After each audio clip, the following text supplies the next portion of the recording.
Nëse shikohet lagja si tërësi edhe vendoset për të gjitha këto elemente që ka nevojë një lagje, është shumë ma lehtë se sa nëse flet veç me 10 pronarë të tokave.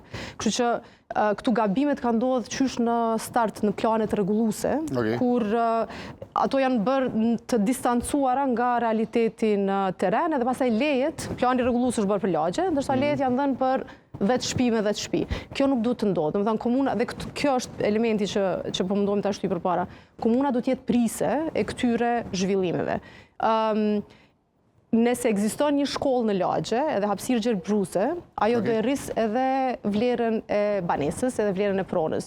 Kështu që nëse ki më pak me banueshme lagje. Pikërisht. Kështu që edhe nëse ki më pak metra katror, si ndërtues, sepse një pjesë ja jep komunës me marrëveshje, edhe nëse ki më pak metra katror si pronar toke, ajo do vlej më shumë për shkak se është në një lagje e cila ka gjithë infrastrukturën për një jetë më të mirë. Jo sikur në matin ne, rreth Muharremfezës, e cila është na ishim në vizitë atje, u takuam me këshillin. Gjithë ajo zonë është pa infrastrukturë, po. Rruga B, s'paku i ka 2 trotuaret, edhe është një rrugë me 4 korsi. Me pak gjelbrim, nëse shohim gjelbrimin nga bregu i Dillit, edhe ti thu, okej, po marr benefitet e gjelbrimit bregu i Dillit. Andej nga mati një s'ka fare gjelbrim, po Muharremfeza specifikisht, edhe ke ndërtimi për rreth rrugës Muharremfeza, na ishim në takim me këshillin lokal të matit ne. Edhe ata thanë, shiqota, se kjo lagje tash nuk është e këndshme, na këtu vim kur t'i kryjm krejt punë, vim për ta bërë një gjumë, edhe pastaj ikim sepse nuk ka ambient për jetesë të mirë. Në anën tjetër, çmimi, nëse do me bleti sot prap banesë aty, është 1.300 euro, 1.250, 1.500, varet ku e blen banesën, edhe është në shpërputhje të plotë çmimi i banimit në Prishtinë, edhe qiraja, edhe prona, blerja e pronës, me pagat që i marrin njerëz.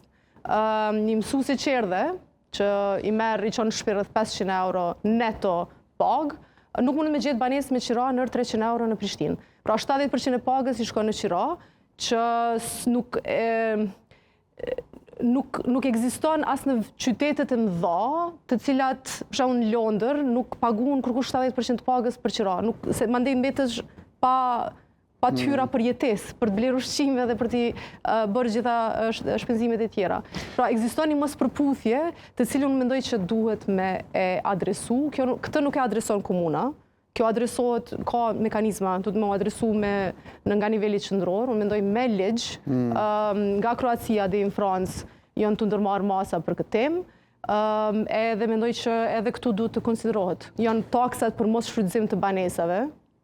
Në Prishtinë ki mbi 27.000 njësi banesore të zbrazta.